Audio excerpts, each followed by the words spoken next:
Good evening, everyone. My name is Fred Nantogma, and I am the chair of the Northern Branch of the Project Management Institute Ghana chapter. I am very grateful for making the time to join us. Today is a very interesting day for us. This is our first virtual meeting for the year. We are very much privileged to have Mr. Augustine Enemil as our guest speaker. He will be making a presentation on enterprise financial risk management. Mr. Enemil is a very experienced risk management expert with several years of experience across multiple industries, but mostly within the financial space. And we are very privileged to have him present our to be the guest speaker for today. So without wasting much time, I will invite Mr. Augustine Enimil to give a very brief introduction of himself, and then we can move on. Augustine?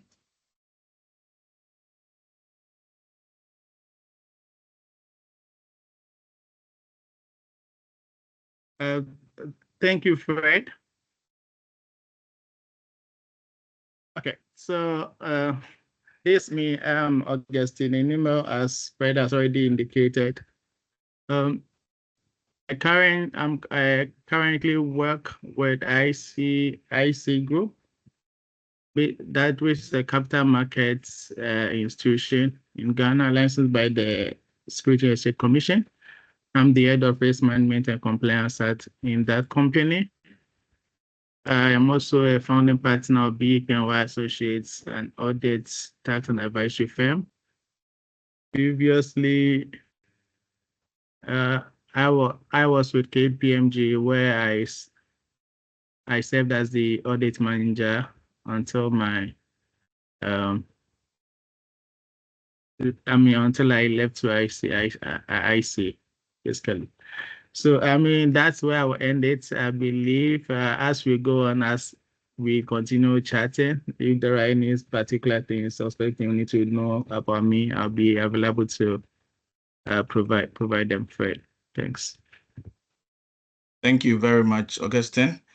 So, like we've already hinted, today's talk is on enterprise financial risk management.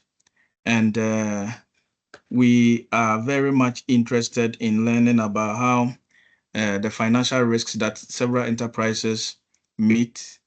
We know for a fact that projects operate within the spaces of different enterprises and sectors. Augustine is going to help us navigate how financial risk management applies at the enterprise level, because we know that that has a very significant impact on how projects eventually manage their own risk as it pertains to financial risk management. And so I encourage each and everyone to post their expectations for this particular talk within the chat on this meeting. Augustine will attempt to do justice to all of that. If you have a specific question, I entreat you to prefix your chat with the word question, and I will collate all of them for Augustine to address them at designated points of his presentation. I believe that is clear. So without wasting much time, Augustine, the floor is yours. You can project yourself. Yeah, the slides yourself. Thank you. All right. Thank you, Fred. So I'll proceed to project my screen.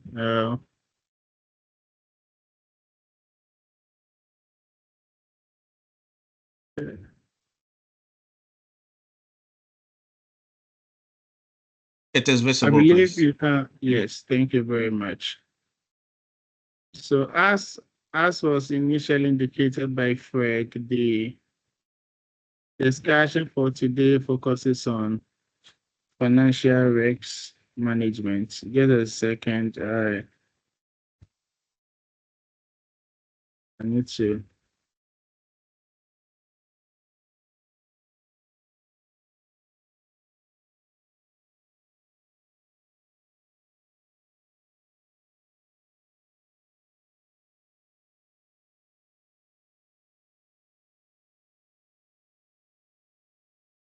Yes, I believe you can all see the presentation now. Yeah. Okay.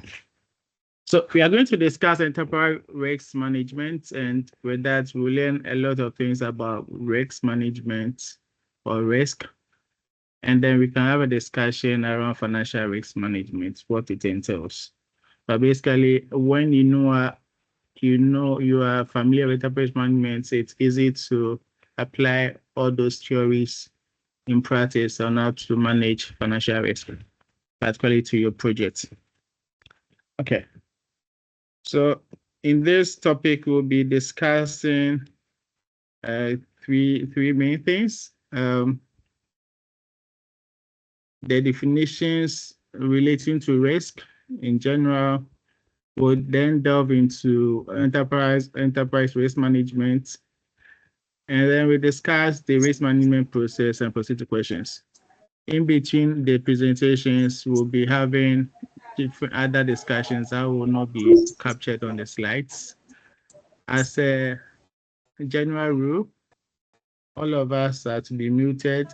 If you have a question, you can raise your hand using the functionality of the application. Fred will call you to basically ask your question. You can ask the presentation, going also type in your questions and we'll answer you. Fred, you are allowed to stop me at any time when people have questions to ask, and then we can address those questions in the course of the presentation. Okay, so now when we talk about risks, what comes into our minds? Or when we hear about risks, what comes into our minds as people? I mean, anyone can basically at this point unmute the mic and then give us an idea what comes into your mind when you hear of risk.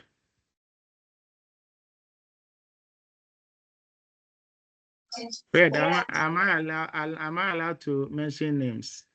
Yeah, you can. It's your presentation. You Okay. can. Thank you. But then before we adapt that, there is a hand up. Josephine's hand is up. Yes, I see Josephine. I think that risk, when I hear of risk, it's something that unforeseen, okay, which in case it happens, it can have a negative effect on the project. And if in terms of, if you look at it from the enterprise point of view, then it's more or less its effects on the whole organization. So which projects come under? So effect the risk as in occurrence of anything unforeseen within the business, which can have a negative effect on the business's operations and activities. Thank you. Thank you, Josephine. We have Godwin. Augustine, just to alert you that you have a secondary window on which you are projecting. Yes, I've seen that. Thanks. All right. Gordon, please go ahead, unmute and go ahead. Thank you. I think that risk is any action that you would take for which you are not certain of how the outcome will be. There is no uncertainty there is no certainty in what you expect as the outcome. I think that is a risk to me. Thank you. Okay. So the first one was basically occurrence of anything that has an effect on the company, and then basically anything that there is no certainty to. I'll take probably two more. That's we have Mohammed. Good evening, sir. Please, my name is Mohammed. I'm a student of CKT. Yes, please. Please, for my understanding about risk, it is the possibility of something bad or unforeseen to happen to a project to hinder the performance or the progress. Okay. Anything unforeseen that happens that impacts the progress of a project. Okay, we'll take the last one from Stephen.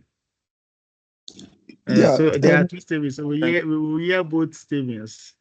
Yes. Okay. Yeah. To add to what has been said already, risk is I see it as any unforeseen event that has the potential to impact your project. So the impact could be either positive or negative. But mostly people look at risk by looking at only the negative events. But there are other positive events also that could also be classified as part of the risk. So in summary, any unforeseen event that has can impact positively or negatively of your project. Yeah, thank you.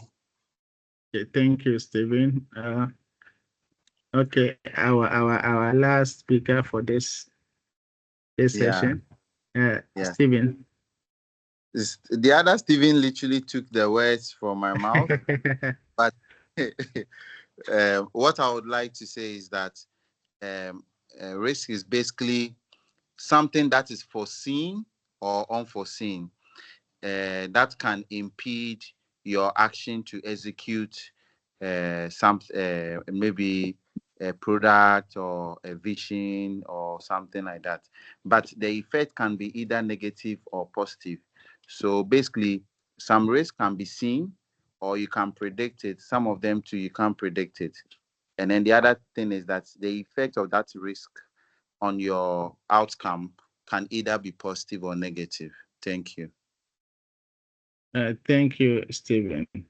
Augustine, sorry, before you continue, just wanted to alert the house that we have put the PDU link in the chat so that there's no risk that anyone fails to get their PDUs from this meeting. Please ensure that you fill and this goes particularly to certified members. Please ensure that you have completed the PDU link in the chat. Thank you. Please, Augustine, over to you. Thank you. We have Michael in the chat also saying Rex relates to involves potential threat, which is uncertain. It can have either positive and negative impact. Okay. So I mean, these are all good comments, and none of them is wrong, right? Now, before probably from this presentation, we kind of have, should I say, a summarized view of what Rex is. Let's look at the pictures on our screen. We have the picture on the left, with which is a roulette. For those who either been to casinos or watched a movie that has casino or betting inside, probably have seen a roulette. Okay. Can someone tell me how the roulette works? Don't worry, I will not judge you. I mean, you could avoid it in a movie or just read about it online. Can I have just one person just tell me what a roulette is? Okay, I think I will do that. So a roulette is a gambling game made up of either placements of colors, black and red, or numbers, odd or even, and on a spinning round object where a bet is made. So you can either place your bet on a number or on a color, and then they toss a die into the spinning object. So if it settles on the number or the color you chose and you've made the bet based on the odds that applies to that particular number or color that you have chosen, then you either win or you lose.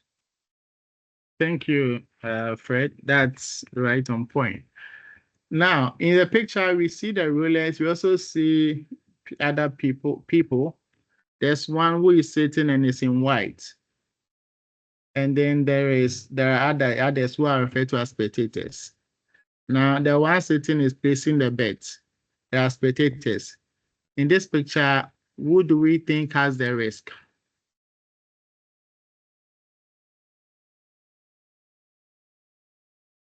Any comment on that? Who do we think has the risk? Doreen Addison.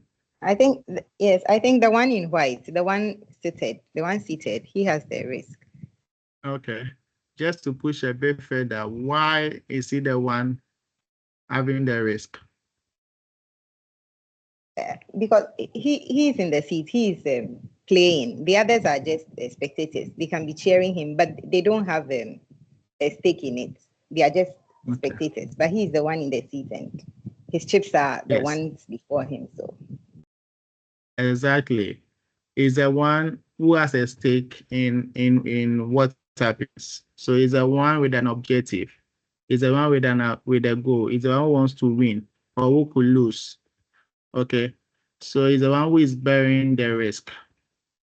Now, when it comes to risks, we've said there are a lot of things, but then you can also just summarize risks as deviation from objectives or set goals. Okay, so basically there are uncertainties, there are unforeseen circumstances, there are impacts, things that happen that have impact on a business, but then there will be impacts or the unforeseen circumstances that we are concerned about because we have set an objective, we have a purpose, we have somewhere we want to reach, we have a project and a target that we want to meet. Okay, so when you have a set goal and a set objective, anything that will happen that will make you deviate from your set objectives or goals is what we generally refer to as risk. As some of the speakers, particularly Stevens, they mentioned that risk will be positive or negative, which is true. It so happens that most of the time we focus more on the negative aspect, and because that is what impacts us negatively, the good risks, as we call them, they are risks that we want to happen. So we normally don't focus on it that much. And so when anyone talks about risks, the first thing that comes into your mind or our mind is that it's about something negative or the impact is negative. But there are circumstances where risk can be positive. Okay. Now the picture here, right? Basically, it depicts a car on the road on a road with a foggy weather condition in the night. Now, when you are driving long distances and you have such a situation, you have a lot of uncertainty as to whether the road, there are potholes ahead, whether the road will curve sharply all that. There are so a lot of uncertainties. Now, when uncertainty is not same as risk. That's the point we need to probably take from this discussions. If you look at it from a Venn diagram perspective, you can say all risks are uncertainties, but not all uncertainties are risk. Okay, because of the definition of risk that's we are advancing. To have risks, you need to have a set goal.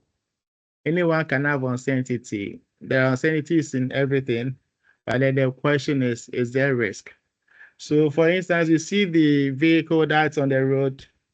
If the vehicle is moving and he has a set target of where he wants to reach, the driver in the vehicle has risk. But a bystander on the road, or if the vehicle is stationed somewhere that's very safe, then there's just an uncertainty as to whether, okay, is the road curvy and all those things, okay? Or will you see ahead what will be approaching you as you go on? So those are uncertainties, but to have a risk, you need to have, should I say, a target in mind. Now, as we go on, we'll give a number of examples to illustrate this point. Okay, so we proceed, and then we've already discussed what risk is, and we say that is the potential for an event or circumstance to have an impact on the achievement of an organization or project objectives. So if you do not have an objective, you are likely not to have risk. Now, Uncertainty can then be defined as the state of deficiency of information related to understanding or knowledge of an event, its consequences, or its likelihood. Now, when we talk about risks, something has to cause a risk. And that's what we refer to as a risk source. So risk source is then the element which alone or in combination has the potential to give rise to risk. Then what we have as risk event basically is the occurrence itself. So the car will break down. There'll be delays in the project timelines. Interest rates will rise. Our revenue will be lower than budgeted. All those things are the risk events. Okay. Now we go further and we now look at, okay, what is the likelihood that this risk will happen? We'll go into further details when we go to the risk management process, but then I'm just trying to get us to be on the same page. We are going through the definitions just so that we all move, together. We'll move together in this presentation. What is the likelihood that this risk will happen? What's the chance? In the roulette example, when you put your stake in there, you basically the roulette will spin, and then what's the likelihood that it would sit on the number that you placed? Okay, on the color that you placed. What is the chance that or probability that the risk will happen? I will not be talking to the presentation in terms of reading everything in here. That is just for your notes. You have the presentation after this session. But then I want us to discuss as to what really is on there without having to just read it out to you. Now, if a risk occurs also, then we now have to be, when we are defining, we're all talking about the impact. Now, that can be referred to as consequence. If the risk is to occur, what is the outcome? What would be the impact on us? If, for instance, interest rates are to rise, how would the business be impacted? The impact on the business depending on where the business sits. If interest rates rises and you are a bank and you are giving loans, you'll be happy. But when you are the borrower, it will have an effect on you, a negative effect because your interest expense will go up. Okay, so consequences, how you feel the consequence depends on where you sit or what your objective is or which side you are on. Now, we also will talk about risk score, which basically quantifies the level of risk that an organization faces. Okay, and basically it is a product of likelihood and consequences. Like in the scale of things or in risk management, we normally, if we are just doing the simplistic risk management, we're using the simplistic approaches. We basically multiply the likelihoods with the impact levels and you can get the risk score. So if you say the likelihood is 2, the impact is 3, 2 times 3 is 6. So you get a risk score. And that will determine what the risk level is. If you look at the image on your right, that's an example of a risk matrix. Others call it a heat map, which basically is a visualization of each risk likelihood and severity. And it's color coded. So you have, when you see deep red, then you know that you are in danger. When you see green, light green, you know that it's low. So for example, in this heat map or risk matrix, there's a 5x5 risk matrix. which basically means that we have categorized the likelihood or occurrence into 5 different levels. And then the impact or consequence or severity is also in 5 different levels. And so in this case, for instance, if you believe a risk as an unlikely chance of occurring, then it's 2, right? Now, if it is it has a major impact, which is 4, then you have what? 2 times 4, then that's 8. And in this case, it's then a medium risk. We'll now move on to other definitions, and this one is talking about control. As I said, when you go into the main topics, you will get you appreciate it a bit more. So we have control, which is also can be defined as the measure that maintains or modifies risk. You can call it risk mitigant. Okay, what are you putting in place to prevent the risk from happening? It can either impact the likelihood, it can impact the impact of the risk, consequence of the risks. From the definition, after definitions, we'll think about examples and then try and use that to put this in context. Now, risk appetite in here is basically referring to the level of risks an organization is willing to accept. I mean, if it comes to food, you can say, I don't have appetite for this, I don't have appetite for that, I have appetite for this. So what do you want? What don't you want? Where do you want your risk levels to stay? Do you want to have all your risks to be low?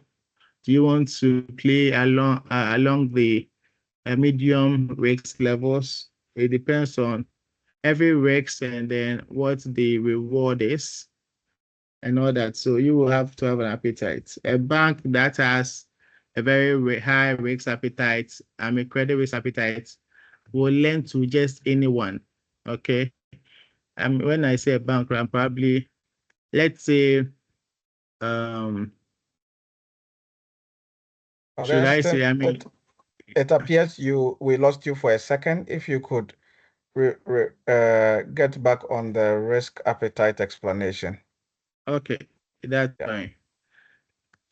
So in discussion with I'm saying that at the end of the day, what is at which level of risk do you, as a business or for a project, do you want to stay? Are you the kind of, is the organization such that it only accepts low risk? And so when it sees any risk that is medium or high, it puts in measures to bring it down to low risk, or it avoids it completely. An example is a financial institution which has a high credit risk appetite. Such an institution will basically give loans to anyone because their risk appetite is high. And as a mitigant for them or as a way of rewarding themselves, then they'll be charging a very high interest rate as well. Okay, so you have some situations whereby you can have someone charging you an interest rate of 5% per month, which basically can translate to over 72% per annum. Such a business has a very high risk appetite and it doesn't mind if people default. Okay, the bank has a very low credit risk appetite would basically avoid giving loans to certain people that it believes from a credit risk assessment will not be able to pay the loan or will default. Okay, so risk appetite will be different for every organization depending on what their objectives are. What's the reason for operating the particular business unit? All those things would basically be impacted. So you can have a company which has a risk appetite for, let's say, high for a particular risk appetite, high for a particular department, but low for a different department, depending on what they seek to achieve. Now, risk tolerance is basically synonymous with risk appetite, because it's also looking at the level of risk that the nation is willing to accept in its operations. I mean, what do I tolerate? Okay. Risk assessment, we'll I think discuss it a bit more when we go into the risk management process. So I will skip that. Risk mitigation and response, basically linked to the control, is what actions are you taking to address risk identified? And the mitigants are generally 4. We have either you are accepting, you are transferring the risk, you are mitigating the risk, or you are avoiding the risks. Transferring can be in the form of insurance. So, for instance, when it comes to cars in Ghana, you necessarily need to have a third party. You can decide to go a step further and get a comprehensive. By law, you should get a third party, because it is known that there's a chance you will have an accident. And if you do, the consequences of those risks has to be transferred. So insurance company takes on the consequences of your risks in terms of maybe you've hit someone, your car is damaged. So you transfer the risks because you know you cannot handle the risks alone. Okay. And even the insurance companies will then are mandated to do reinsurance for certain kinds of insurance that policies that they hold. They are supposed to also insure it with other companies that are also that are called reinsurers. So you can imagine insurance company itself is reinsuring. How much more you, the human being, you the individual. Okay. Now, risk monitoring basically is the ongoing process of tracking and evaluating identified risk. We'll move on to, I think, the last 3 definitions, and then we'll jump into the remainder of the topics. Now, we have risk owner, and this one I'm particularly passionate about it because if you have risk and it's not assigned to anyone, then nothing gets done.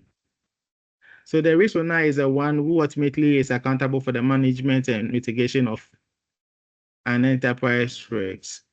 If you are undertaking a project and you are the lead on that project, you are the risk owner.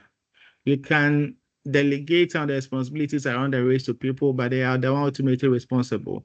If you are the head of departments and you are talking about risks in your department, you are the risk owner of that department. So every risk associated with that department, you are the one who is answerable to that. Institutions which are big and they have risk management departments, the risk owners are not the employees of the risk management department. It is the heads of each of the departments or business units. So this is basically the key thing. At the end, if you identified, if you don't have a risk owner, you don't get the risk identified, don't get the risk assessed, don't get the risk evaluated, and you don't have it mitigated. So the human being in this case is should I say, the most important part of the whole process. The process cannot happen without someone taking charge. Someone has to be accountable for risk. Now we have the stakeholders. And basically, stakeholders are persons, organizations that can be affected, or perceive themselves to be affected by decisions or activities. In an organization, stakeholders will include employees, it will include management, it will include staff, it will include directors, shareholders, and can go externally to also include customers, suppliers, regulators, and all that. So anyone that will be affected in a way, directly or indirectly, when a risk occurs, is a stakeholder. Now, if you are to be driving a car, I mean, who then will you say is the stakeholder? First of all, you are the driver. If the driver is not the owner of the car, then the owner of the car is also a stakeholder. You have the passengers, if it's passengers that are in the car. You have bystanders, those on the road who are their stakeholders. You have the MTTU who help to regulate, basically enforce traffic regulations. All those people are stakeholders. Anyone that will be affected by an accident, when an accident occurs, is a stakeholder. Okay. Now, the last definition we want to address today is also risk scope. And risk scope basically refers to boundaries, extents, or parameters within which risks are identified, assessed, and managed in a particular project, organization, or industry. Now, risk scope will define the types of risk covered, whether it is financial, whether it is operational, whether it is strategic, compliance, whatever. It will define the type of risk. Okay. It also will define the level of analysis. So whether we are looking at it from an enterprise risk perspective, we're looking at it from the departmental perspective or project-specific perspective. It would define the stakeholders involved in the risk management. It would basically define the time frame over which risks are assessed. It will look at regulatory and legal considerations that influence risk management. And in all the discussions, you will realize that risk scope is very important. Because basically, if you don't have a scope, then there will be merry-go-round. You can never end assessing one particular risk. Or you have a whole chain of risks that you put in your books or documents, which necessarily do not affect you. So if you are dealing with a project, in as much as you are aligned with strategic objectives or company rules and all that, you would have to also define your scope. Are you looking at what is the project about? Okay. And you're looking at this particular project. You are looking, let's say, for instance, you take a construction project, building construction. You can't be looking at building construction and then you are looking at the risks that like the SEC laws will change. It is out of scope. Okay. You'll be when you're looking at building construction, you'll be looking at delays in completion dates, in the timelines. You're looking at injuries that may happen. You're looking at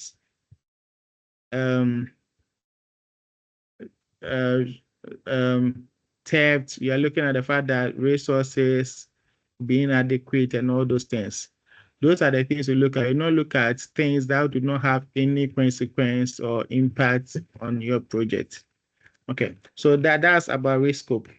The image on your right will delve into it in the when we are talking about risk management process, and this is basically the ISO 31000 risk management process, and all that we've discussed basically should I say leads to this diagram.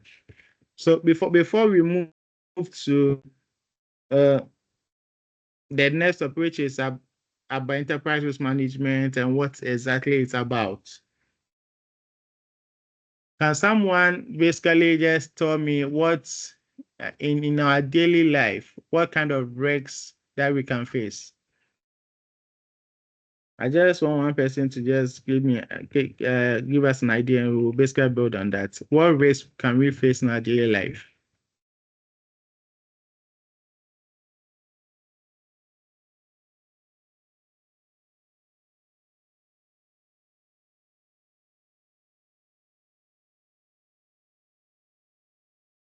Michelle, you can go ahead and unmute yourself. Yeah.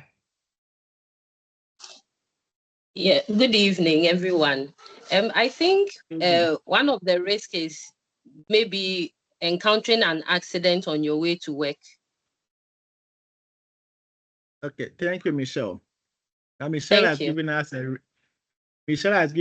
risk event, which is encountering an accident on your way to work. Now, if we are to put this through the risk management process, okay, then we have to now discuss or ascertain what will cause. So in this case, let's just start. The scope is that you are going to work, you have a vehicle, you want to reach work safely, okay? Now, what basically will cause or result in you having an accident on your way to work? We have Aseye. Aseye, do you want to help us? There's also Sarah. Any of you can unmute and hello. Yes. Can you hear me, please? You can. I can hear you, Aseye. Yeah, I wanted to give an example of the risk. That's why my hand was up. If I can do that. An example of a risk. Okay, I think I will come back to you when we are done assessing this one. Okay, all right. Okay. So I think that last hand that came up might be in relation to the question of what could cause an accident. And that I think is from Stephen, I believe. Yes, yes. Okay, Stephen, you can go ahead. So I would want to give maybe a sudden malfunction of the vehicle or a mechanical fault with a vehicle. Okay, so a mechanical fault of the vehicle. Someone has also said fire. Okay, any other cause? Yeah, hi. Hello. Yeah, please, you can proceed. Emmanuel.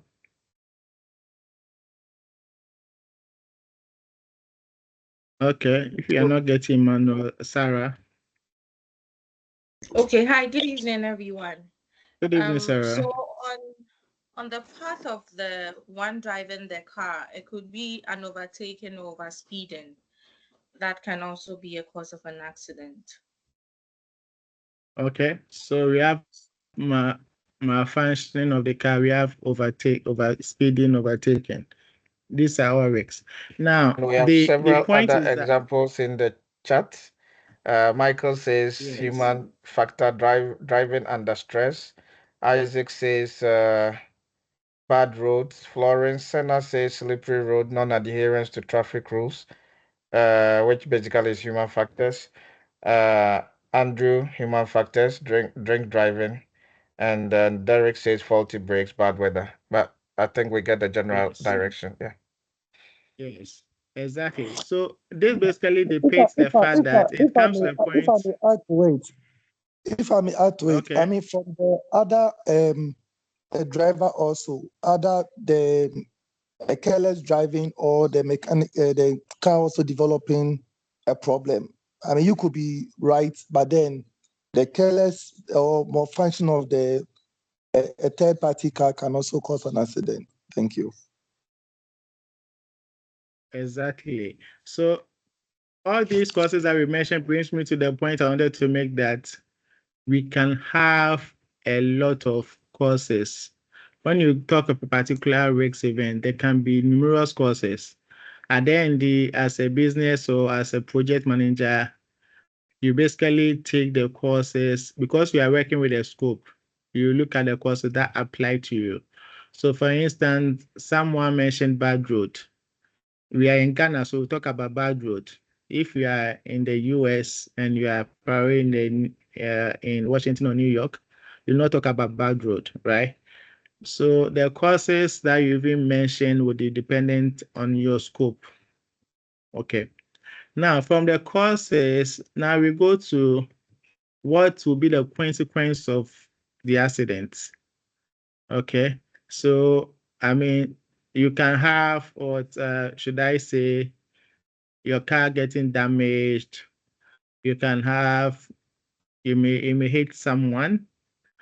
Those who are in the car with you could get hurt, a lot of consequences will happen. You can move to the not immediate consequences, like the fact that you have to repair the car, and so you have to cough out money to repair the car. So you basically will have to make resources available to repair the car and all those things. So there'll be a lot of consequences or impacts out of the accident that you've had.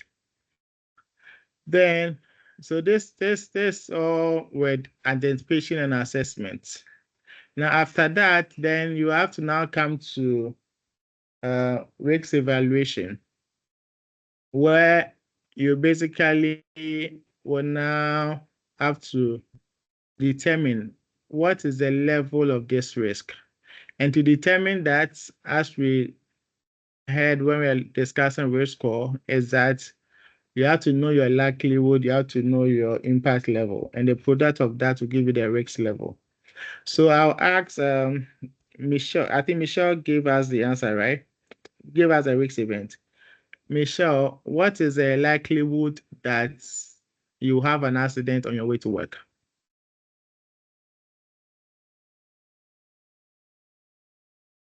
It's low, depending on my scope. So, yeah, so on a scale of 1 to 5, with 1 being the lowest and 5 being the highest, your low is it very low or low? So is it 1 or 2?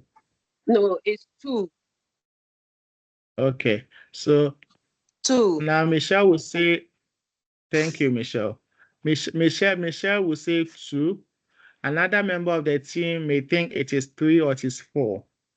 So in a situation where you are brainstorming about the likelihood, you may just strike an average. That's if you are doing qualitative, you are using qualitative approach for your risk assessments. If you are looking at quantitative, you may go a step further to basically what you see as very low likelihood, very unlikely, likely, and all those things, or probable. You can assign numbers to it. So, for instance, if as a country you are looking at accidents, okay, you're looking at how many accidents have happened over the past years or over the past months, to determine what's the likelihood of an accident happening again. Okay, you put numbers to that. You are going to statistics. So in that's what one of the elements of quantitative risk management. That for those ones, to the extent that there's available data, you refer to the data. In an organization perspective, you can look at it from the perspective of the fact that as a risk occurred in the business before, if not in the business, as a risk occurred in the industry before, or as a risk occurred in any other company within the industry. When you have those data available, you can use that to determine whether it is likely, probable, very probable, and not unlikely. So how you determine the likelihood is basically dependent on you and your organization as to what kind of data you have to be able to assess the risk or evaluate the risk. Now, from likelihood, we'll look at the impact. And we have Emilia's hand already here. So I'll ask Emilia, what do you think will be the impact level of when an accident occurs for the scale of 1 to 5, with let's say 1 being low impact, 5 being high impact? What would be the likelihood of impact level if an accident occurs on your way to work? Emilia, are you with us? Okay, can anyone assist us?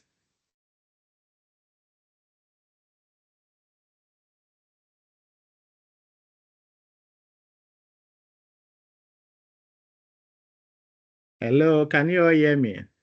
Yep, we can. Michelle's hand is up again. Okay, Michelle. Please, the impact, I'll place it at 4. 4. Okay. So, I mean, Michelle feels awful with the situation. She feels that if an accident is supposed to happen, to going to have a very severe impact on her, right? So then it's 4. Now we have likelihood of 2, impact of 4. So that's 2 times 4, that's 8.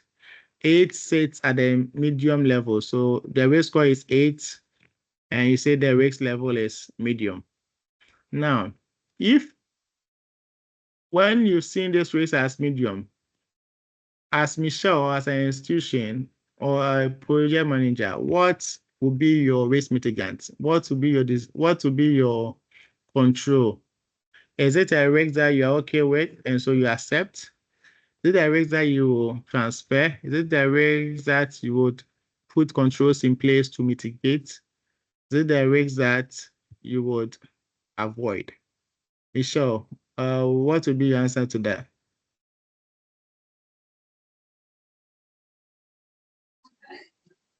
I think in this case, it will be something that I have to avoid because I can't transfer I can't transfer my risk to anybody because I'm the one driving. So in this case, I have to avoid the risk. Okay, so if you're avoiding the risk, it means that you're not driving at all. That's what it means. So you're not doing anything that will cause risk. So what do you think if you cannot avoid, you will do? I think Sarah and Steven Sander up. So please, Okay, if you raised your hand, if you raised your hand and you've finished answering your question, please ensure that you drop your hand. Thank you. Okay, so before Sarah comes, we have someone saying that, okay, a participant saying that you can insure the car, thereby transferring it. We still have Florence also talking about transfer of risks. Sarah, what do you have to say? Okay, so I think the Florence and Olu have said my mind. I was just about saying that the risk should be transferred, especially because you don't have a lot of control. You can only go as far as protecting yourself, but the other driver, you don't have control over other drivers. So with a risk like this, I would prefer transferring it to an insurance agency to help me mitigate in the event that something like that happens. Okay, thank you. Right. So we have answers that are saying we should transfer the risks, but let's take note that risk mitigants are not mutually exclusive.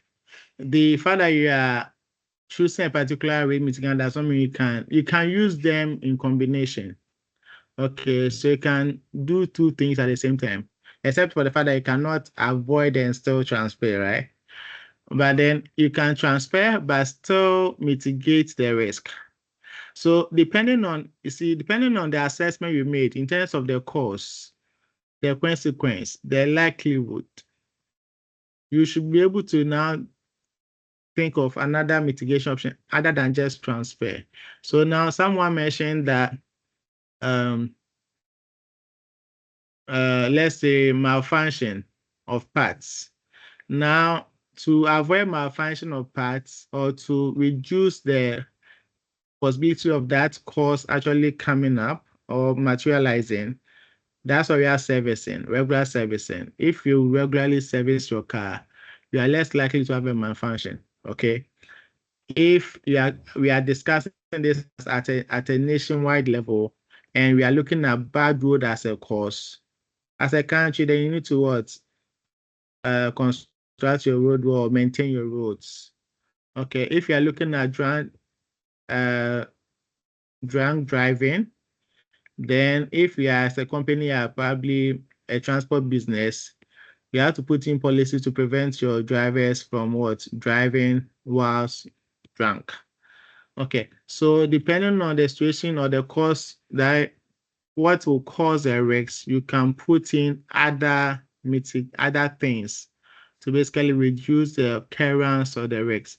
Now, transfer normally or most likely, generally deals with the impact, but then controls generally will deal with the likelihoods. So if you put controls in, reduces the probability of occurrence. If you put in transfer, it's basically, should I say, reduces the burden that comes out of, that results from the risks occurring. If you avoid, you are not doing anything. And really, as human beings, unless the risk is so high, you normally will not avoid. Okay. You can choose to accept it if you think that there is nothing you can do about it at all. You can't transfer, you can't mitigate, you cannot avoid. Okay, that's when you think probably the risk is low, considering your status or who you are. Okay, so we've discussed it. We'll take another example. That's in this case from Aseye of a race event, and we'll quickly run through that using the race management process. Okay. Before Aseye comes on, I just want to remind everyone again, the PDU link is on the chat. PDU link is for those who are registered PMI members. I understand this meeting has people who are not registered members. That is fine. But if you're a registered PMI member, especially those who are certified, please ensure that you complete the link for your PDUs to be awarded. And also, if you are on the chat, you are on this call and then you've raised your hand, and after answering the question, please do us the courtesy of dropping your hand. Emilia, your hand is still up. I do not know if it is a question. I will drop the link again, Derek. If it is not a question or a comment or a contribution, Emilia, kindly drop your hand. Aseye, you can continue. Thanks. Okay, so another risk could be, for example, if I'm a truck driver and I am flying from Accra to Medina. Most of the time in the afternoons, we don't have passengers. We don't have a lot of passengers to take.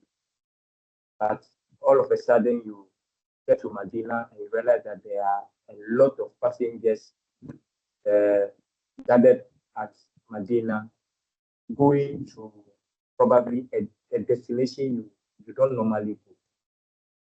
That one could also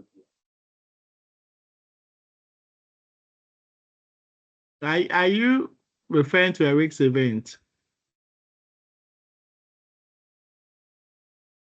No, I'm not referring to a risk event. The risk being that you meeting a lot of passengers which you didn't plan for. You meeting a lot of passengers at Medina station which you didn't plan for. Okay, as a truck driver. Yes, so I am putting that risk in a positive risk. Yes, when you were saying that, that's what was coming to my mind. So you normally think that you not get passengers, but then you get to Medina and there are passengers. So that's also what a risk event, but then it's a positive risk event. In that case, if you have your car empty and you can charge higher because there are a lot of passengers, then it's an opportunity. Then I lose to you. Okay. Now let's try this. Can we have thank you, Aseye. I think we have some chat, some things in the chat and about transfer by taking public transport. And we have a comment saying that it's avoidance, transfer, but try to mitigate what is within your control. Okay, so let's address a transfer by public transport.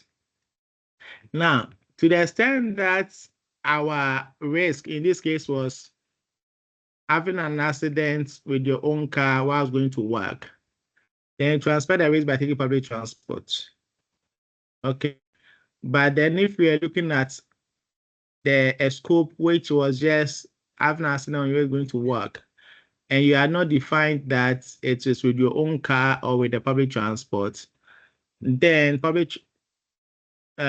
taking public transport will not basically change the risk. So it depends on, as I've said, it depends on what your scope. Your scope will determine how you assess, evaluate risks, how you mitigate the risk. So scope is very important in the risk management process discussion. Now, can we have, should I say, a risk event that can occur relating to a project? Since most of us are project management experts, can someone give us a risk event that relates to a project? And then we'll take it through the risk management process.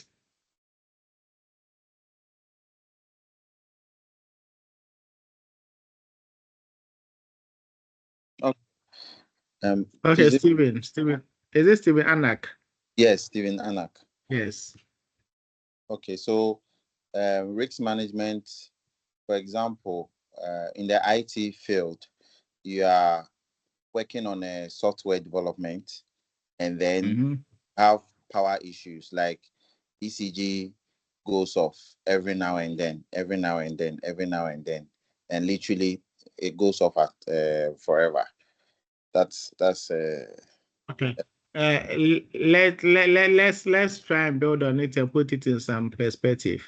So, for example, what's the software about? Just, you don't need to be mention a specific one related to your company, but what the software development about? What are you developing? Let's say a new banking software, core banking software. Yes, okay.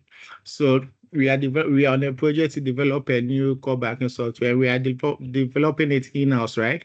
Yes, in-house. Okay. And we are looking at power fluctuations, like there being power fluctuations as a risk event, right? Yes, please. Okay. Normally this would be a cost, but then let anything can be used as a thing. Your scope, anything can be used, but then you need to look at how the fact, okay, there is a power outage. Okay. Now that would mean that if you're using that as a risk event, then that's very important to you. It has a very serious effect. Like it has by itself has a very serious effect on your developmental, your progress when it comes to development. So you have a power outage. What will cause a power outage? Now you mentioned it by saying what ECG turning off the lights, right? Yes. Okay. Yes. And then probably you can have a cause that also will say that what your generator, your backup generator does not come on or has become faulty. Okay. So you can use those two probably as the causes, right? Then you now go to what will the consequences on the software development project, the core backend development, application development. What will be the impact on that project? So basically, the impact would be. Whilst we're having a discussion, the rest of you can just be typing in the chat. We'll basically take note of that. But for the sake of time, I'm just using Stephen to go through the process. So Stephen, what then will be the impact on the project?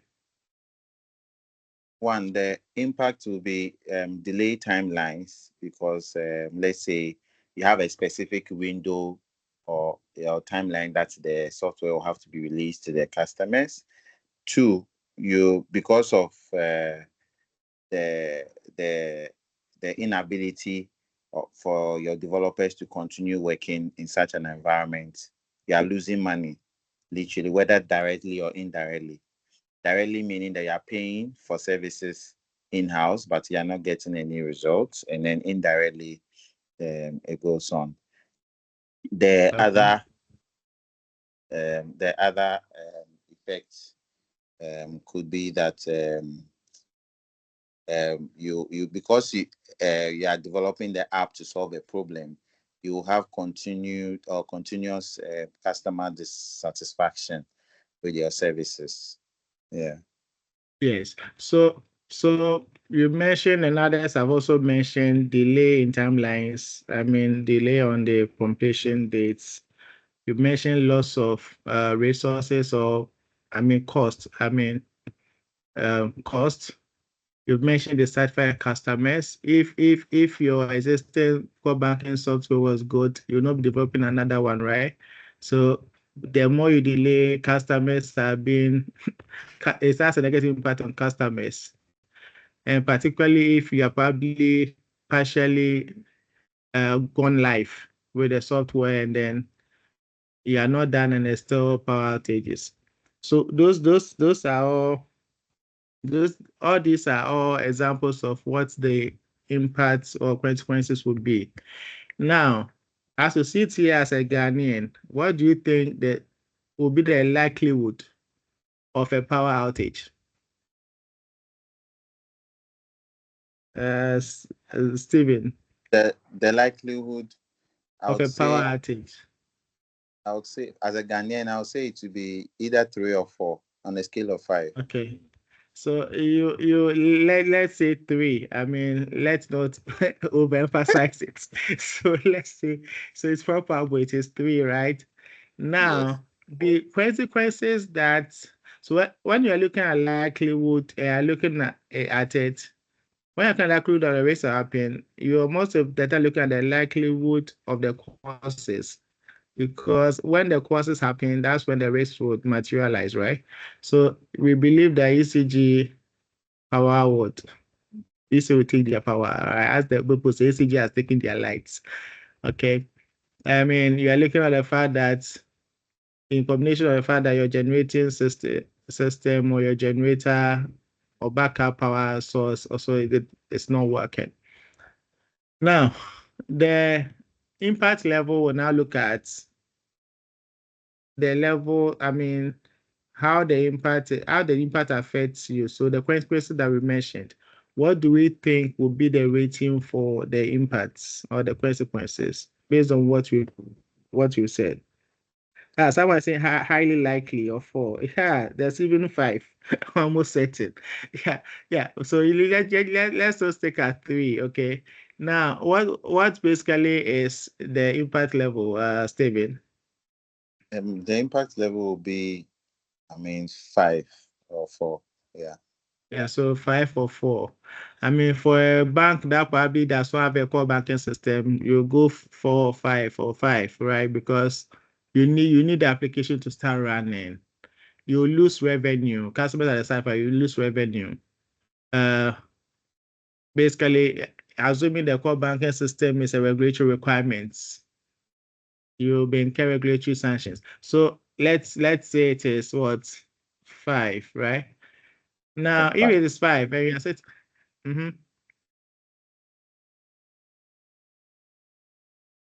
Steve, were you saying something? No, please. I agree with you on the 5. Okay. Yes. So if we say it's 5, we're looking at 3 times 5, and that will basically take us where 15 as in terms of risk score. And 15 is either on the top end of medium or it is high. We can look at the map and I just see. So we have 15 as very high. Okay. So if as a bank or as a financial institution, you believe that this risk is high, what will you do? I'm moving ahead of myself. Yeah, what will you do? What will you do as a bank? Will you accept the risk?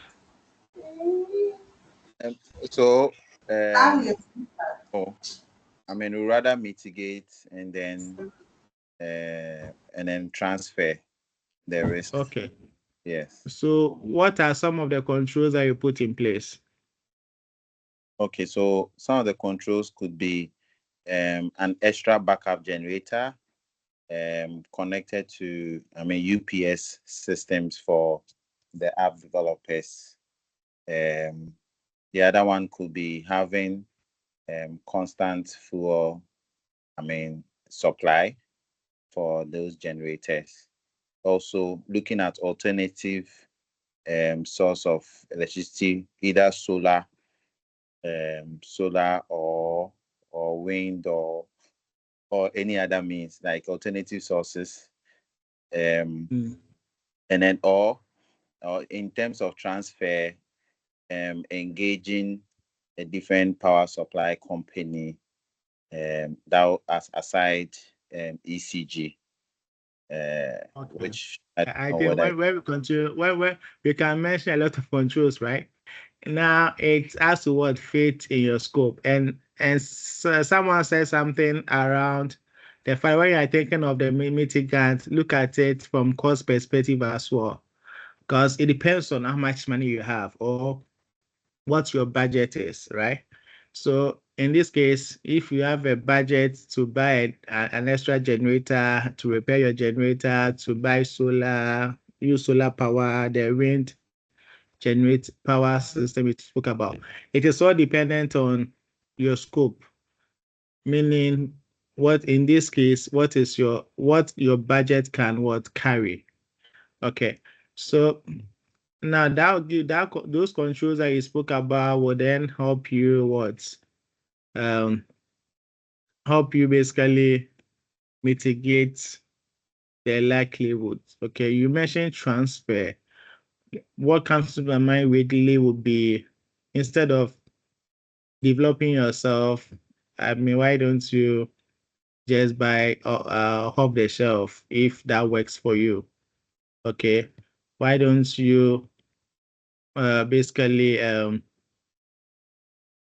should I say, get external people to do it for you if it's not off the shelf? Okay. As part of the controls, you could be decided to working from an external or outside a remote location. Okay, to develop your software. You don't have to be in one room in the bank. You can be in a remote location. So there are a lot of controls, a lot of mitigants you can adapt, but then you have to look at yourself as an institution or your project, what budget is allocated to you, and then that will determine how you go about it.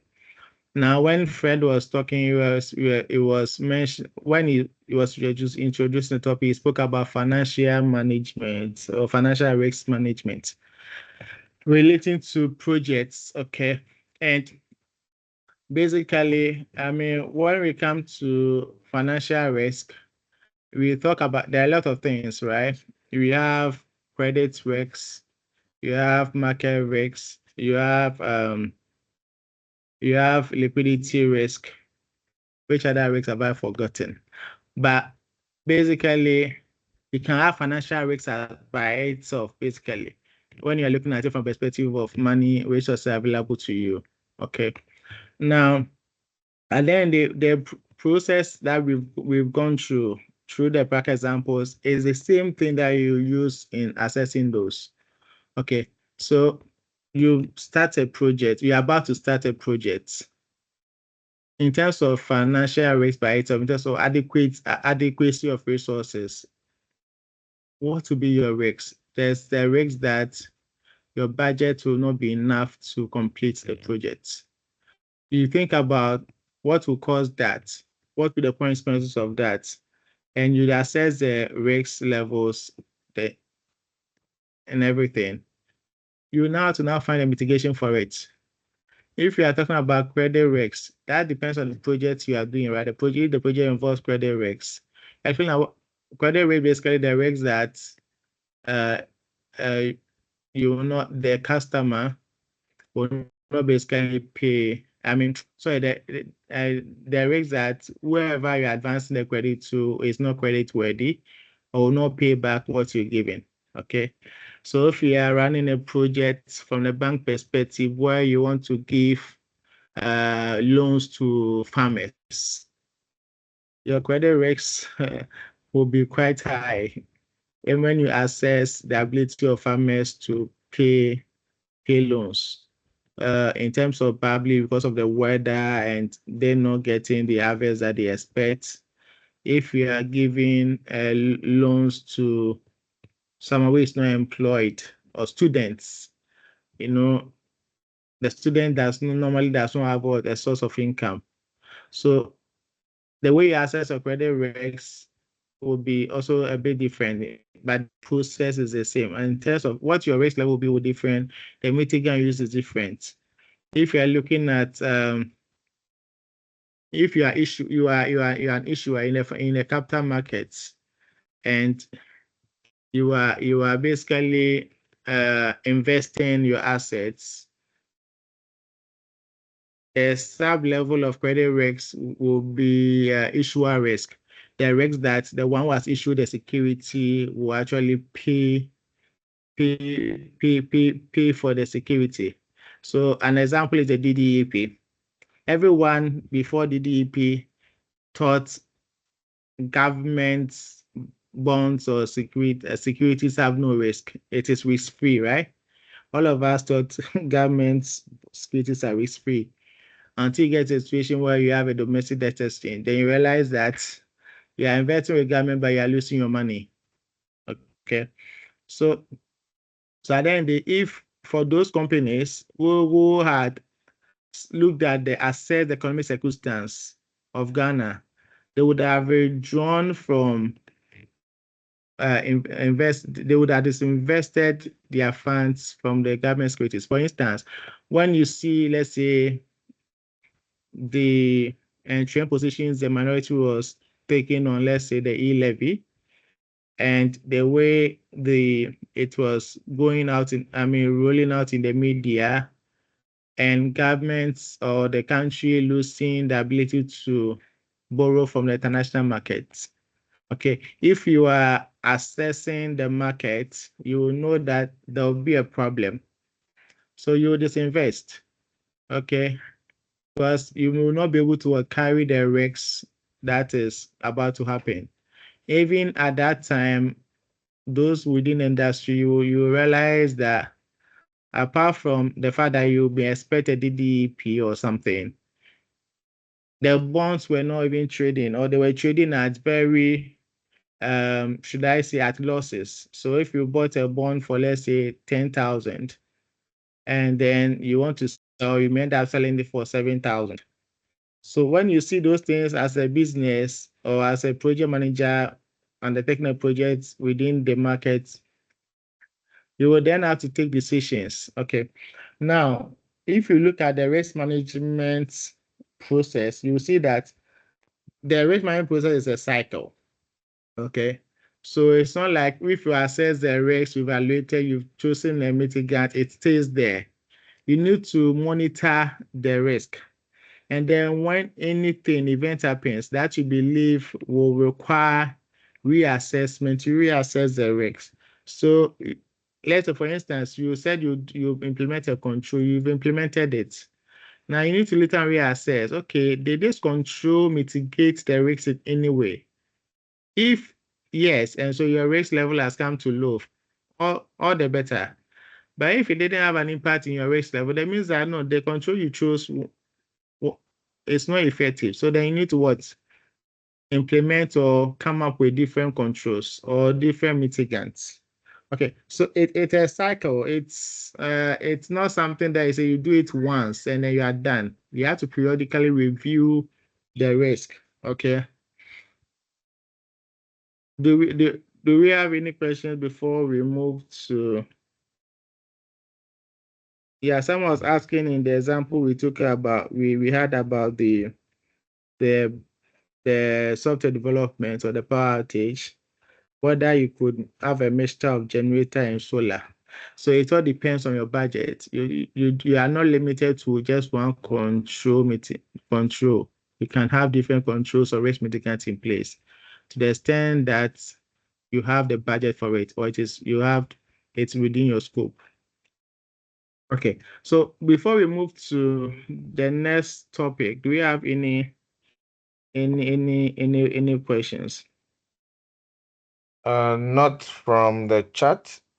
So if you have any question, please lift your hand, raise your hand, and then we will notice you. But I think we can continue.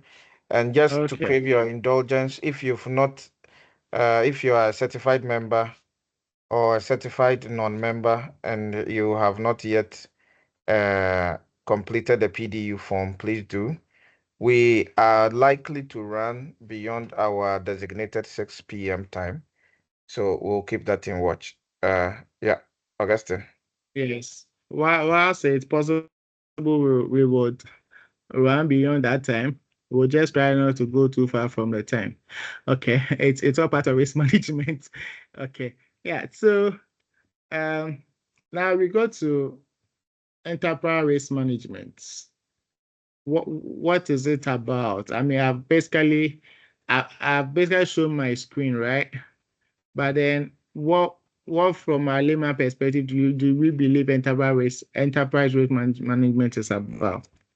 Just one person to just give us a response and then we'll move on.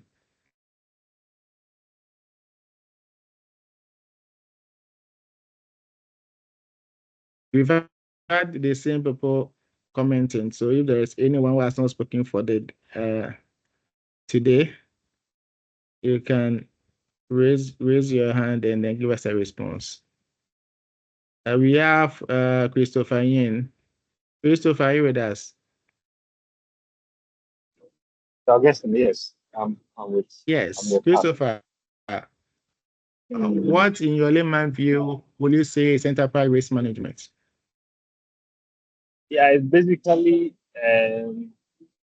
identifying the process of identifying the risk associated with an organization and developing strategies to mitigate the risks.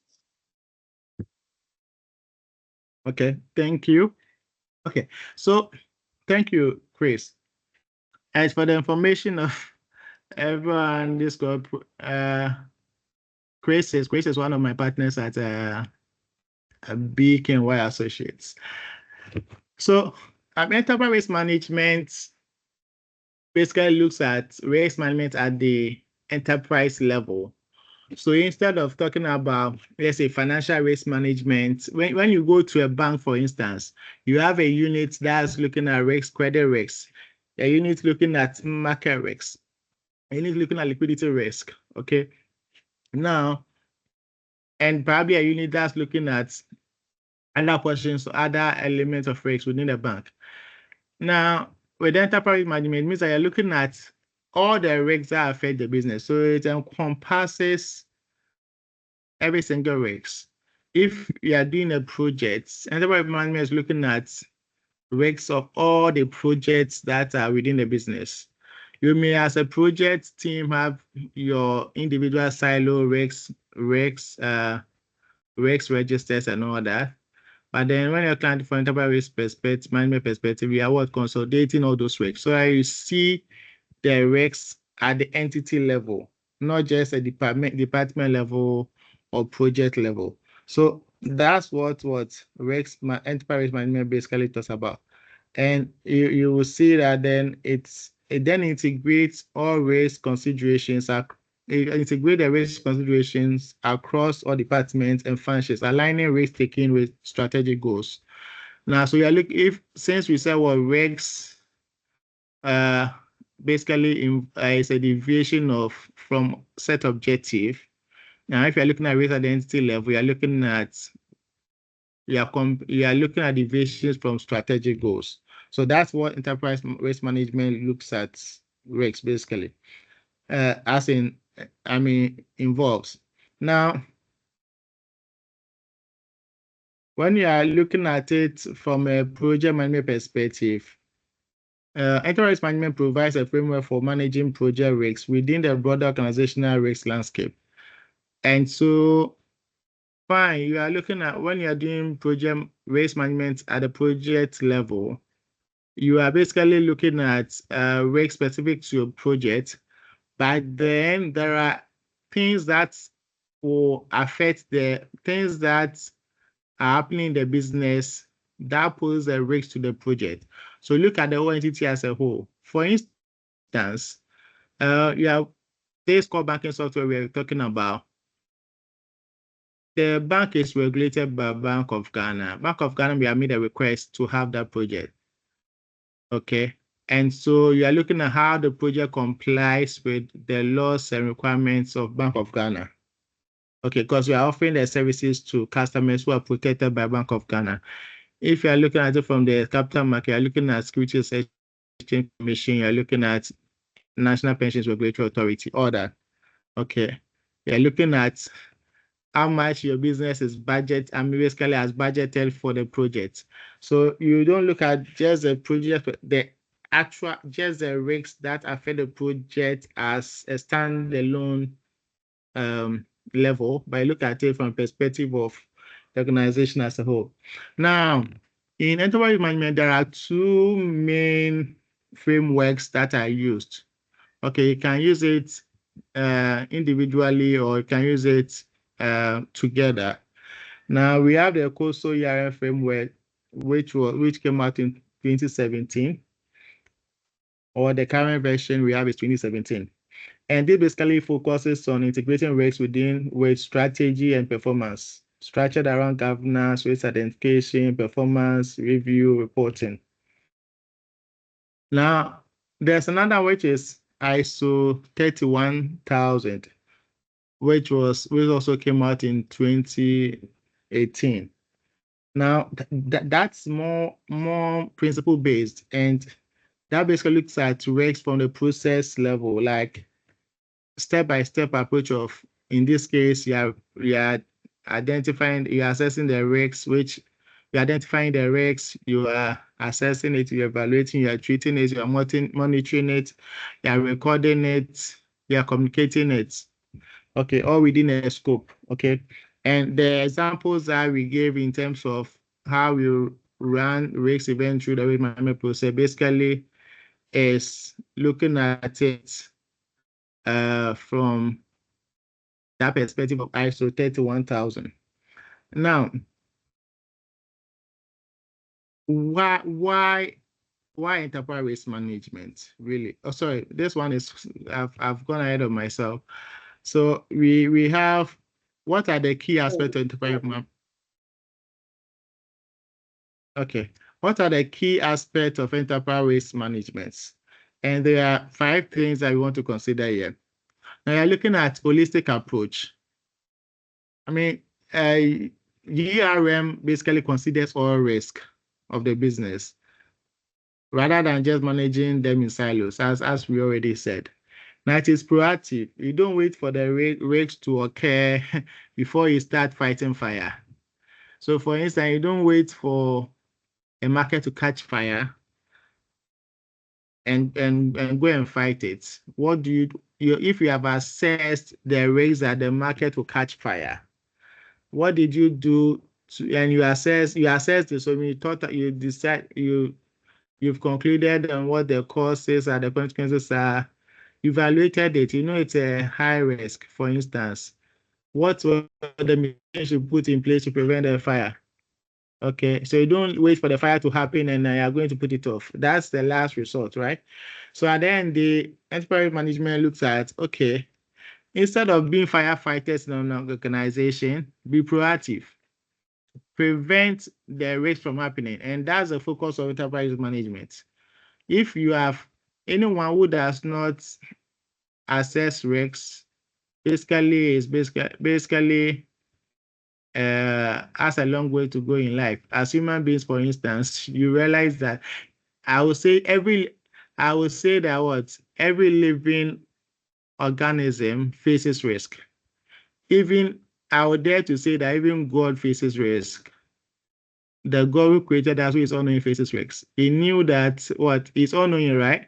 But then he knew with his all-knowing abilities, God knew what. Let's say, for instance, for those who are Christians, really. I don't have expertise in Islam, so I cannot use Islam examples, right? Islamic examples. But then it knew, for instance, that if would eat of the fruits, the forbidden fruits, Adam will eat some. So, I mean, knowing that probably you could have decided, okay, I'll not put the fruit there, right? So you avoid the risk. But then you rather then add the mitigant that there'll be a savior that will come and what? Cleanse us of our sins and blah, blah, blah. Then we'll go to heaven. I mean, you'll be cleansed of your sins, right? So, and then on there's risks in everything you do. There's risks in who you want to marry in terms of like marriage. There's a risk in how you want to give birth. There's a risk in what job you choose to do. There's a risk for going to work. There's a risk in what kind of course you decide to take as a student. See, there's risks in everything. So ERM approach to risk management looks at looking at risk from a proactive perspective, not waiting for the risk to happen before now it start fighting fire. Okay. Now ERM also before you continue, we have Josephine's hand up. I don't know. Yeah, okay. Josephine. Yeah, Josephine. And before Josephine comes, Engineer Adama, we've taken note of your complaint. It is an example, an analogy, just to buttress a point. Just an analogy. It is just not to show that there's always risk. Yeah. Okay. It is not Christian theology. Thank you. Yeah, and as someone says, well, there's even more risks in doing nothing, really. Exactly. Yeah. Okay, Josephine.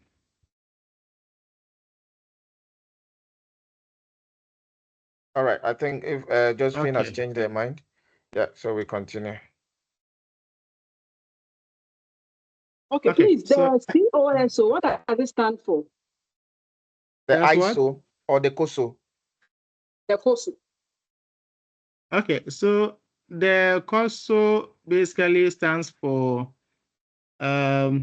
Committee of Sponsoring Organizations of the Tradeway Commission. So Committee of Sponsoring Organizations, but then relates to Tradeway Commission. I would put it in the chat for you to probably just get it. I mean, the ISO basically is. Oh, I don't have the ability to. Within the chat? No, I think I'm not just able to copy from what I'm looking at. So basically, the ISO is International Organization for Standardization. Okay.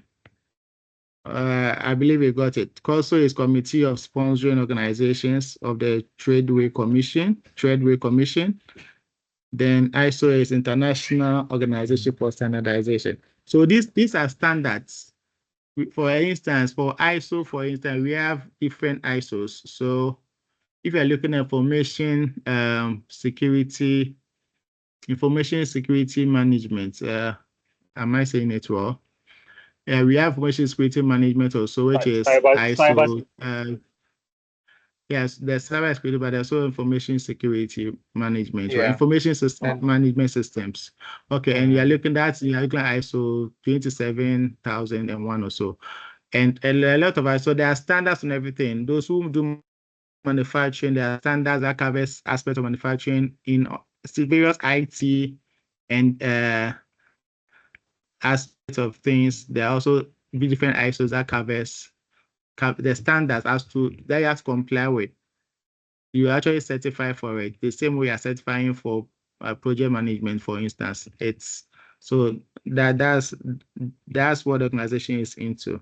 So in this case, it has a standard for how you should carry out enterprise management, for instance. Okay. Now, enterprise management, as we also are saying, is that it helps align with strategy, because at the end, it's looking at it from the organizational level and what is the goal we are that our risks will affect our strategic goals. Okay. Now it also helps with risk appetite and tolerance. Now, because you're looking at it from an organizational level, you're looking at the risk level that comes out of our evaluation for each risk or each risk category. In combination, is the business accepting it, or the business is not accepting it, and so it wants to put in other mitigations? Are we avoiding the risk altogether? Are we transferring the risk? Are we implementing controls to mitigate the risks? And as we said also before in the risk management process, there's continuous monitoring. When you identify a risk today, doesn't mean that is it for life. On a regular basis, you need to reassess, you need to monitor, okay, did my controls work? Or has anything changed on this risk? You continuously monitor and then you amend. Okay. Now, the next is also talk about why, basically, the importance of enterprise management. And we'll not talk about a lot of them, we'll just take 3. Okay. And based on the key aspects we've just spoken about, ERM enhances decision making and resilience. So for instance, you have a revenue target of achieving 20 million like for the year. Now, if you cannot just say, okay, I'm implementing that strategy and then I will achieve the 20 million. A lot of things will happen. And so when you are doing enterprise management, then you are assessing what will happen for me not to meet my my targets of 20 million. Okay. And when you now think of what could go wrong, and you put in measures to mitigate those what could go wrongs, then at the end you are basically getting there. Okay. Or basically what it is that your strategy will change, or your strategy will be more fortified when you now done risk management. You've assessed the risk, so you know what strategy to use to reach your target. Okay, so that's what it talks about. It says it enhances decision making and resilience. If as a business and you've assessed your risks in terms of cybersecurity, and then if there's a hack, you are likely to have planned for it, to be able to mitigate it. I mean, ransomware and all those things are all in the system, right? Where people basically take hostage of your servers or your files and all those things. Okay. So you mean you would have sometimes, for instance, done penetration testing, vulnerability assessment to basically check the resilience of your system against the cyber attacks. So that's what we are talking about. Now we also have protect asset reputation and shareholder value. Assets, basically assets are your resources. So if you are managing your risks, you're also what? Protecting your assets. Okay, you are minimizing, you are basically effectively using your resources, because you are not just throwing money at everything. When we spoke about the accidents case, for instance, if you assess the risk of accidents, and then you are basically you are basically mitigating the occurrence of having an accident. You are protecting your car from accidents. You're protecting your pockets from having to pay out, for the repairs of your car, but if you are not doing, should I say, comprehensive. And another way, if you have thought about the fact that your accident could easily happen, and instead of third party, you go for comprehensive, you're reducing the burden on your assets, right? Because the insurance company will then with comprehensive pay for all the damages, and even both third party and your own car. Reputation relates to risks that affects your business reputation. I mean, customers not being dissatisfied about what has happened. Basically, imagine how many times have you really seen a bank saying that 8 staff has defrauded the bank? You apart from Bank of Ghana reporting it, You will rarely see a bank or hear of a bank saying that what its staff have defrauded it, okay? Because you are trying to save. They've done a risk assessment and realized that this is not a risk, but it's not a news that we want in the public domain. And when if it comes to the public domain, customers become agitated, okay? And all those things. I mean, the banking crisis that happened, apart from a lot of other reasons, one of the reasons for undertaking that exercise was to try and save the reputation of the banks. You don't want customers, you don't want the banking sector to lose its reputation. So you take certain drastic actions. I mean, there are a lot of emotions around that, so we'll not go deep into that. Now we have shareholder value. And that shareholder value basically increase appreciation to the value of shareholders in terms of the fact that, wait, you are not losing money anyhow, okay? You are mitigating your risk, so your cost is down. You are mitigating your risk, and so you are taking on opportunities, okay? Because of the enhanced decision-making, you put in strategies to meet and surpass your 20 million revenue target. So in ERM, you basically are protecting shareholder value. It fosters a risk-aware culture within the organization. You are looking at enterprise at the organizational level.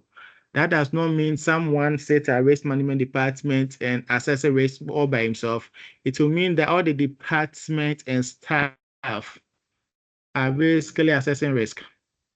So a staff who is directly involved in the process, identify the risks, prompt the head of department. Oh, this is a risk I've identified. Let's assess it and evaluate it. You liaise with the risk management department to basically help you to do that. And so an organization that has everyone being risk aware, I mean, the organization has done 50% of or over 50% of what it needs to do to achieve its goals. Okay. Now, why ERM is critical to project management? I think this derived what you said so far.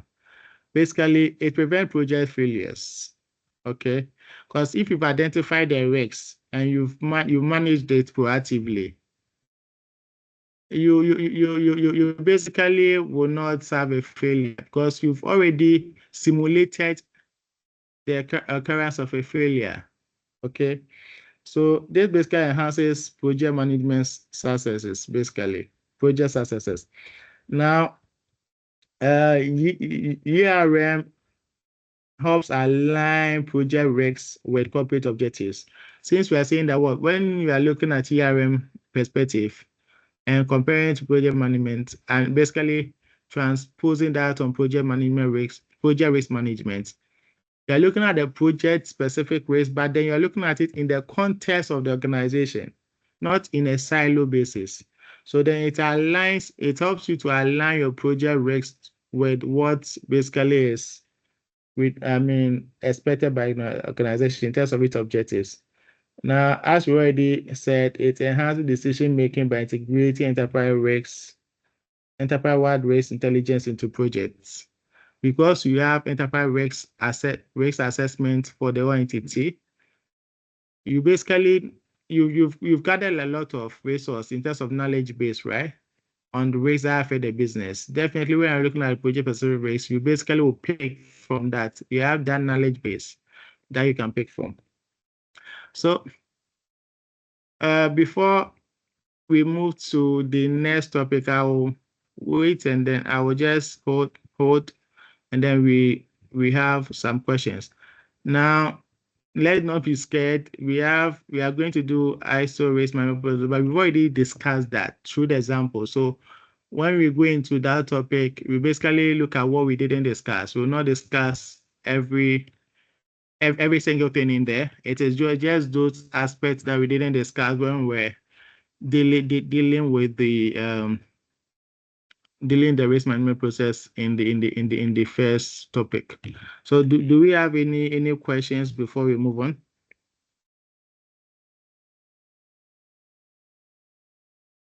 Josephine, is this an old hand or this still there's a new hand? If it's an old hand, kindly drop it for us. So far, no hands here, no questions in the comments section. So I think we are free to move on. Okay, so now we move to the ISO 31000 risk management process. And in the earlier part of the initial stage of the presentation, we saw a diagram that basically depicts the process. And so there are about 6 things in there, and that's what has been outlined here. We'll not go through all of them in details, but then you saw communication and consultation in there. You saw, and the positions matter. Where all those elements are placed in the diagram matters. It tells you as to should I say what needs to come first, what basically affects the process from every stage of the way. So you have communication consultation. That basically looks at you keeping stakeholders informed, and you basically working with stakeholders to understand their risk landscape and their role in managing it. So, for example, it's not like, okay, in the first stage of risk management, you communicate to stakeholders alone, but then it's a communication with stakeholders happening at every level of the risk assessment process or evaluation process. So, for instance, you would, at a point when you're even done with your risk assessment, report to the board. Okay, that's communication. You have trainings with your staff, employees. Your staff will identify a risk, bring it to you. When you assess it together, you brainstorm. All those are communications and consultation. When you brainstorm, you are doing what? Consultations. So it's not like, okay, you start from 1 to 6. It's a cycle. So any part of the process can interface with the other process. Now, scope, context, and criteria. We spoke about scope, right? Which is basically the boundaries of focus area of the risk management process. Now we go to what? Context. And we have to set the context. Like, what are we talking about here? The accident case. The context, okay, you have your own car, you are driving your own car. The context can be that you take public transport. The context can be that you are let's say the Road Safety Commission of Ghana, and you are the one assessing accidents in general for the whole nation. Okay, the criteria is basically the benchmark or standard you are using to assess or evaluate your risk. So, for instance, some people will do 3x3 risk matrix. Some will do 4x4. Some will do 5x5. Some will basically, in terms of how they evaluate, instead of doing qualitative evaluation, they do quantitative. Where I spoke about you using numbers, like using statistics or data to determine what the likelihood is, what the impact is. Okay, I mean, there's Monte Carlo simulations, where you use certain simulation softwares to determine what the risk levels are. All those are there. You can start to use sensitivity analysis. You can use scenario analysis, brainstorming what standard or benchmark, what rating are you going to use? So that's what criteria is. We've discussed the risk assessment process, and part of the process, and basically is around identification and analysis and evaluation. Assessment covers identification, analysis, evaluation. Now, identification is you identifying the risk. Analysis is, okay, what is the cause of the risk? What is the likelihood of the risk? I can do this by using brainstorming sessions, using SWOT analysis, using scenario analysis, using expert judgment. Okay. Now, brainstorming means you are gathering insight from people. Now, what the first one we did in terms of accidents, you realize that we used what? brainstorming to do that. We didn't use SWOT analysis because that's a bit more detailed. You are looking at evaluating the strengths, weaknesses, opportunities, and threats to uncover the risk. Now, scenario analysis, basically, you look at exploring future scenarios to predict potential risk impact. So, for instance, looking at the current situation in Ghana, let's use the previous government or previous era that we're in. Looking at what's happening with, you realize the government was talking about Russia and Ukraine. It's a touchy topic, but then let's just use it for understanding's sake. So, for instance, if you are an entity and you've seen that, okay, Russia and Ukraine war is happening, and you actually import from Ukraine as an entity, you have to be able to, without even the war happening, when the conversations about the war coming up is ongoing, you can what? Predict as to the future what will happen.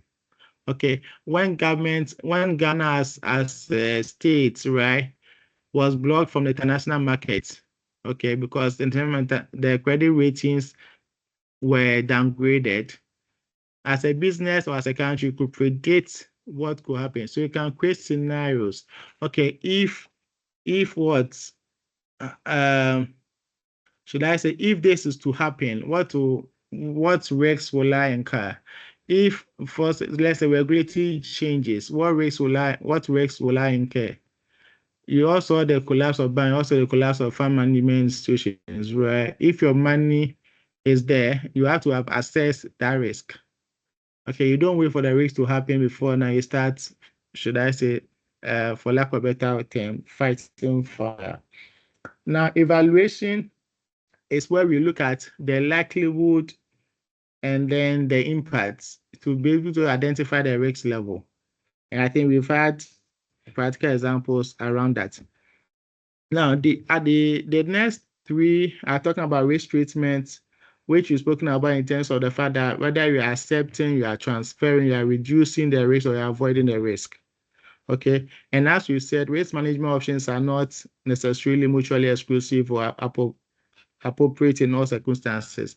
So you realize at a point where you're talking about a power outage situation, we now have to limit it to the scope or the resources or resource constraints of the business. You can think about a lot of mitigants, but then the question is, can you implement it? So you look at the reasonability or your ability to effectively and efficiently implement a mitigant, and that's the one that you choose, and that's one that you record. Now, the next one is on monitoring and review.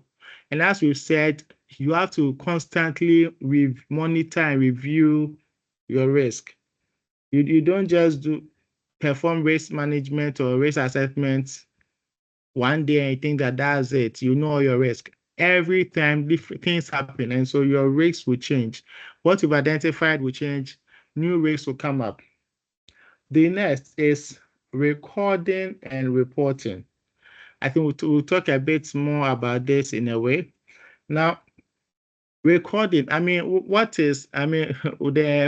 working with KPMG, one thing that we used to say is, if it is not documented, it's not done. You cannot say that, you've identified risk, you've assessed, you've evaluated it, but there's no record of it. That does not work, right? And so what a recording is an essential part of the risk management process. You need to document whatever you are doing when it comes to risk. If you decided on a particular risk mitigant and you've done it, you have to record that, yes, you've completed it. You have to reassess, okay, I reassess and see whether it worked. When you've done that, you have to document the fact that you have reassessed. Whether it worked or didn't work, then you choose what other mitigant you want to undertake. You also have the reporting bit. We'll talk about the risk register in the next slide anyway, so that's why I'm skipping that. Now, Reporting basically refers communicating risk-related information to stakeholders. We mentioned it at the earlier stage where I said what you have to communicate and consult, right? So reporting is a very essential thing, and there are various means of reporting. You can use risk dashboards, you can use incident reports, you can use risk review reports, whichever works for your institution. It's about, for instance, if you are dealing with management or board, you're looking at, okay, what are the key risks that affect the business? What are we doing about it? Okay, that's what they need. Okay, what is our risk appetite? Okay, as a business. So all those, if you have a risk dashboard, when you've done a risk register, you should be able to focus on which ones are the killers. And then that's what the business will be interested in towards mitigate. That it happens at the departmental level, at project level, at enterprise level. You need to report the risk. Other than that, risk that's not reported, really then it does little to save the business from the eventual occurrence of those risks. So you need to report it, and those so that stakeholders are aware that this risk is there. So for instance, you don't identify risks.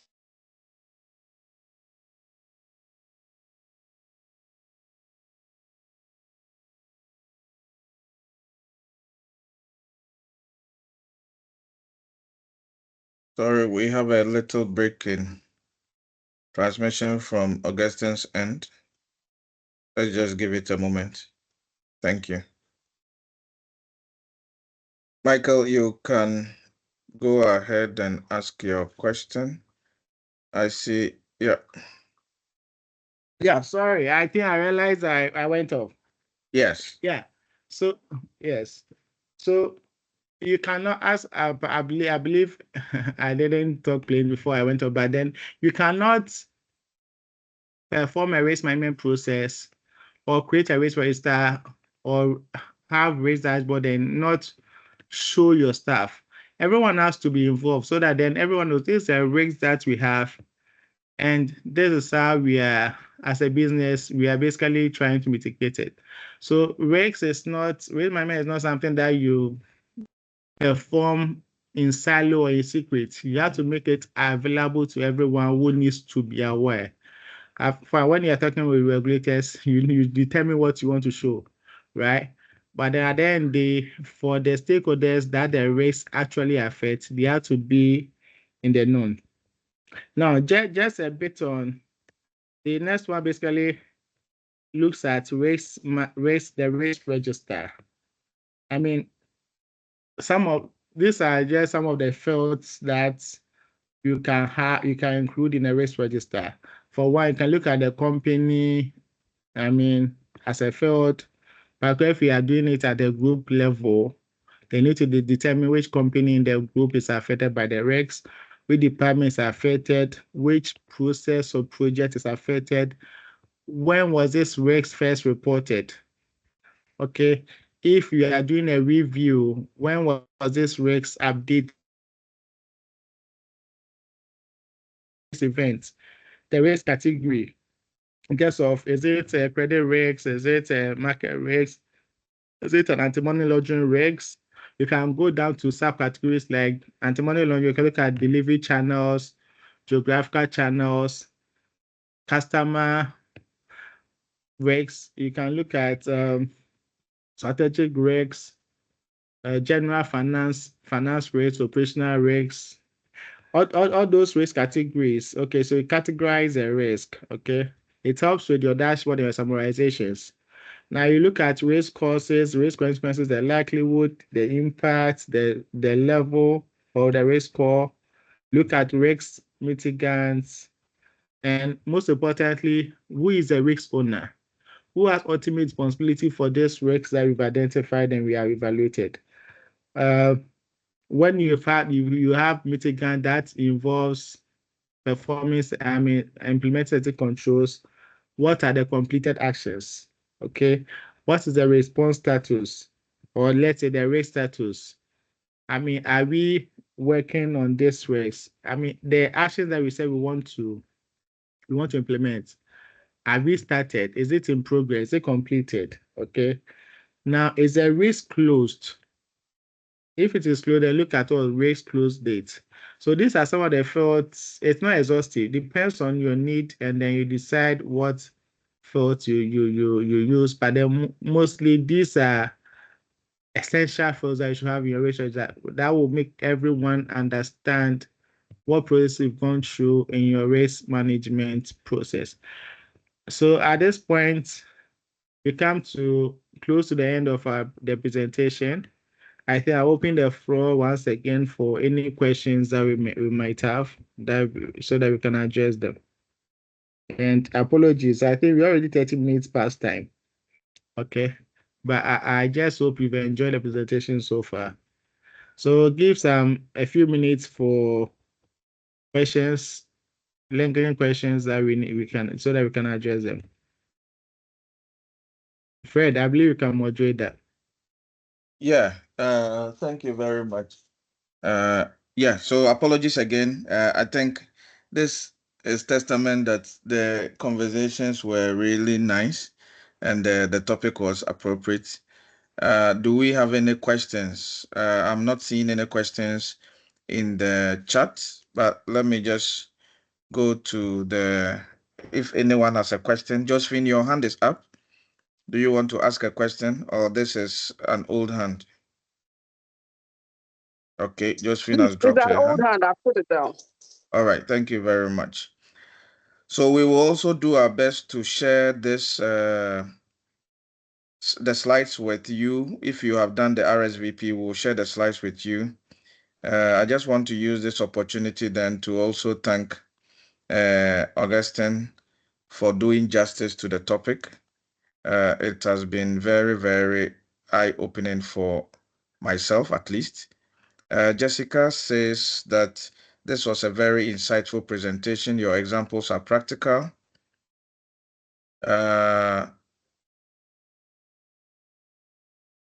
Yeah, Jessica, thank you. I agree with you on that. Engineer Adama says, very insightful presentation. It hurts so much that organizations do not take these steps to align risk with organization strategy, and at the end, poor employees suffer. I agree with you absolutely. So,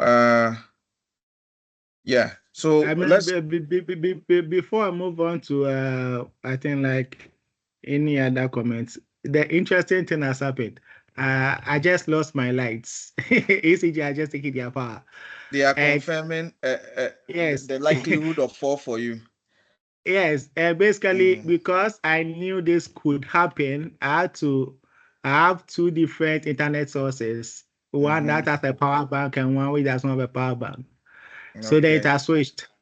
So like risks happens in every aspect of our lives, really. Yeah. Kwachi, your hand was up. Is it a question? I've seen that you've dropped it. No, it's still up. Thank you. I honestly did not join on time. I just saw the link, but it was very insightful. I've heard and I've learned some new things this evening. I just want to say that I'm in Tamale, and I don't know if in Tamale we do also have events like how they have some events elsewhere in the country. And if we do, is there a platform some of the people in Tamale can also be in so that we can learn not just virtually, but sometimes in person? That's my question. Yeah, there is. I am your chair in Tamale. So I will put my number here in the chat. Anyone in Tamale who wishes to join us, please go ahead and then take my number. It is in the chat. Thank you so much. I'll reach out. Thank you. Okay. All right. I know we have gone way past our build time. I want to just once again thank Augustine for helping us with this. The conversation has not, Michael, I will not put the PDU link again. We are about to close. I think we've made enough announcements for those who needed the PDU link to have completed it. We hope that everyone is taking something away. Let's not end the conversation here. We the Tamale team are really, really grateful to you. We are grateful to everyone who was able to join us. So until we meet again, let's keep identifying our risks. Let's keep opening our eyes to what is causing them, and let's keep assessing and updating ourselves on what is affecting our enterprise, as they definitely affect our ability to also bring our projects to successful completions. Thank you very much, everyone. Okay, and so thank you also, Fred, for inviting me to present on this subject. As stated earlier, I'm a partner with BKY Associates and Auditors and Advisory Firm. So we undertake, different services for clients, basically relating to any advisory work, audits, tax. And I've left my number and email in the presentation. I believe it's where the thank you session is. And so if you require anything or service, you can just reach out and then we can have a discussion. Thank you, Fred. Sure. Thank you so much. All right. Okay. So this is bye from us. And on behalf of the chapter president, I want to say thank you and wish all of you a good night. Thanks. Bye. Bye.